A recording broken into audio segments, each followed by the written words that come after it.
नमस्ते साथीहरू, आज चाहिँ मैले तपाईँहरूको माझमा चाहिँ डिबीको रिजल्ट कहिले आउँछ भन्ने विषयमा चाहिँ एक महत्त्वपूर्ण भिडियो लिएर आएको छु। त्यसको वेबसाइटमै गएर मैले तपाईँहरूलाई चाहिँ यसको बारेमा चाहिँ डिटेलमा जानकारी दिनेछु। यदि तपाईँले पनि डिबी भर्नुभएको छ भने चाहिँ यसको रिजल्ट कहिले आउँछ भनेर चाहिँ तपाईँले यसको डिटेल बाई डिटेलमा हेर्न सक्नुहुनेछ।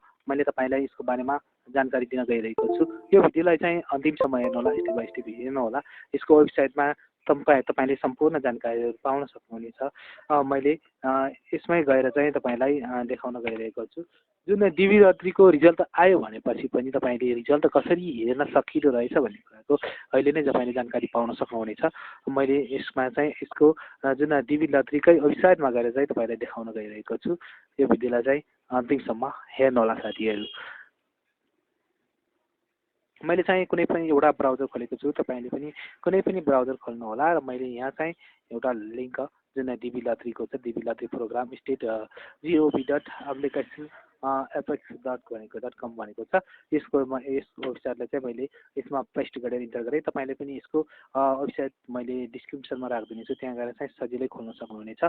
अब देख्न सक्नुहुन्छ इलेक्ट्रोनिक डाइभर्सिटी भिसा प्रोग्राम भनेको छ। यसमा चाहिँ मैले क्लिक गरेँ। यसमा क्लिक गरिसकेपछि चाहिँ तपाईँलाई यस्तो खालको इन्टरफेसमा खोल्नेछ, देख्न सक्नुहुन्छ। यहाँ भनेको छ इलेक्ट्रोनिक डाइभर्सिटी भिसा प्रोग्राम भने थ्याङ्क यू भनेको छ। यसमा चाहिँ पहिले चाहिँ यहाँ बिगिनिङ इन्टरभ्यूहरू, फोटो इक्जाम्पल त्यस्ता खालको दिन्थ्यो भने अहिले चाहिँ त्यो बन्द भइसकेको छ। अब देख्न सक्नुहुन्छ यहाँ चाहिँ 2024 इन्टरटेन स्टेटस चेक भनेको छ।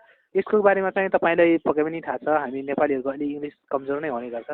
त्यसैले गर्दा तपाईँले यदि नेपालीमा कन्भर्ट गरेर हेर्न चाहनुहुन्छ भने यसलाई स्वाट लगाएर यहाँसम्म चाहिँ तपाईँले कपी गर्नुहोला, सेलेक्ट गर्नुहोला। त्यस पछाडि राइट क्लिक गरेर चाहिँ कपी गर्नुहोला। त्यस पछाडि यतापट्टि आउनुहोला, एउटा न्यू ट्याब खोल्नुहोला र यहाँ चाहिँ तपाईँले google.com भनेर हान्नुहोला।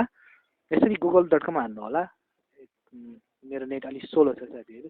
अब त्यस पछाडि google.com हानिसकेपछि यहाँ चाहिँ तपाईँले टाइप गर्नुपर्ने हुन्छ इङ्ग्लिस टु नेपाली ट्रान्सलेसन भनेको छ। यसमा चाहिँ तपाईँले क्लिक गर्नुहोला, इङ्ग्लिस टु नेपाली ट्रान्सलेसन हान्नुहोला। त्यसपछि तल देख्नुहुन्छ number 1 English to Nepali translation tool powered by Google भनेको छ। यसमा चाहिँ तपाईँले क्लिक गर्नुहोला। अलि नेट स्लो छ मेरो। अब यसरी क्लिक गरिसकेपछि देख्न सक्नुहुन्छ यस्तो खालको दुईटा पेज खोलेको छ। टाइप हेयर इन इङ्ग्लिस भनेको छ। यसमा चाहिँ तपाईँले जुन तपाईँले कपी गर्नुभएको थियो यसमा राइट क्लिक गरेर चाहिँ तपाईँले पेस्ट गरिदिनु होला सिम्पल्ली। अब त्यसपछि यहाँनिर छ ट्रान्सलेट भनेको छ। ट्रान्सलेटमा चाहिँ सिम्पली क्लिक गर्नु होला साथीहरू। अब देख्न सक्नुहुन्छ हाम्रो नेपालीमा आएको छ। अब तपाईँले नेपालीमा सजिलै पढ्न सक्नुहुन्छ। यहाँ चाहिँ भनेको छ डिबी प्रवेश स्थिति जाँच भनेर भनेको छ। 2024 प्रवेशकर्ता स्थिति जाँच भनेको छ। अनि डिबी 2024 प्रवेशकर्ताहरूले मे 6, 2023 मा दिउँसो एडिटमा सुरु हुने लिङ्क मार्फत आफ्नो पुष्टिकरण जारी प्रविष्ट गर्न सक्नुहुनेछ भनेको छ। के भनेको छ भनेपछि जुन डिबी भर्नु भएको छ 2024 को त्यस्ता प्रयोगकर्ताहरूले चाहिँ तपाईँले मे 6 तारिक 2023 मा चाहिँ तपाईँ दिउँसो चाहिँ हेर्न सक्नुहुनेछ भनेको छ। अब मे 6 तारिक भनेको चाहिँ नेपाली समयअनुसार कहिले हुन्छ त यसको बारेमा चाहिँ हामीले डिटेलमा अब बुझ्नुपर्छ। यसको लागि नेपाली डेट कन्भर्ट गरौँ। त्यसको लागि मैले अर्को थप पेज खोलेँ र यहाँनिर चाहिँ google.com हाल्नुपर्ने हुन्छ। अब केही समय लाग्छ साथीहरू, नेट एकदमै स्लो छ आज। अनि अब चाहिँ तपाईँले यहाँनिर चाहिँ तपाईँले हान्नु होला google.com हानिसकेपछि तपाईँले चाहिँ यहाँ हान्नु होला AD to GS कन्भर्टर भनेर चाहिँ हान्नु होला। AD to BS कन्भर्टर भनेर आइसकेको छ। यसमा चाहिँ तपाईँले क्लिक गर्नु होला। तपाईँले चाहिँ यो लिङ्क खुल्ने छ। यसरी लिङ्क खुलिसकेपछि तपाईँले सेकेन्ड लिङ्कमा चाहिँ क्लिक गर्नु होला। Nepali date converter BS to AD converter भनेको छ। यसमा चाहिँ तपाईँले क्लिक गर्नु होला।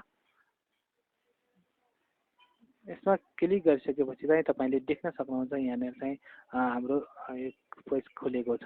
अब चाहिँ हामीले के गर्नुपर्ने हुन्छ भनेपछि यहाँनिर चाहिँ तपाईँले सेलेक्ट गर्नु होला। इङ्ग्लिस डेट अहिले चाहिँ 2022 छ। यहाँनिर चाहिँ 2023 चाहिँ सेलेक्ट गर्नुपर्ने हुन्छ। 2023 चाहिँ हामीले सिलेक्ट गऱ्यौँ। अनि 6 तारिक 6 तारिक चाहिँ हामीले सेलेक्ट गऱ्यौँ अनि त्यस पछाडि मे भनेको चाहिँ हामीले मे चाहिँ सेलेक्ट गऱ्यौँ र हामीले चाहिँ कन्भर्ट टु बिएसमा चाहिँ हामीले क्लिक गरौँ।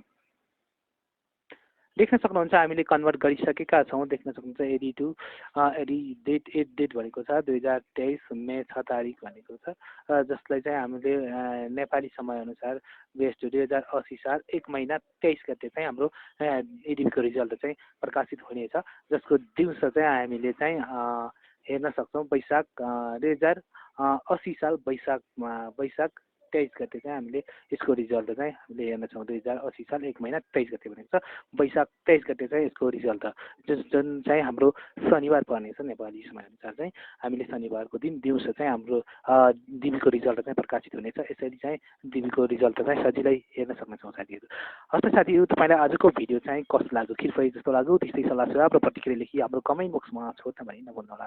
साथै यस्तै भिडियोको जानकारी प्राप्त गर्न चाहनुहुन्छ, नयाँ नयाँ जानकारी प्राप्त गर्न चाहनुहुन्छ भने हाम्रो च्यानललाई सब्सक्राइब गरी सँगै रहेको बेल आइकन पनि थिच्नुहोला, ताकि नयाँ आउने भिडियोको जानकारी सबैभन्दा पहिले तपाईँलाई प्राप्त होस् भन्दै म पनि बिदा हुन्छु। हस्त, नमस्कार।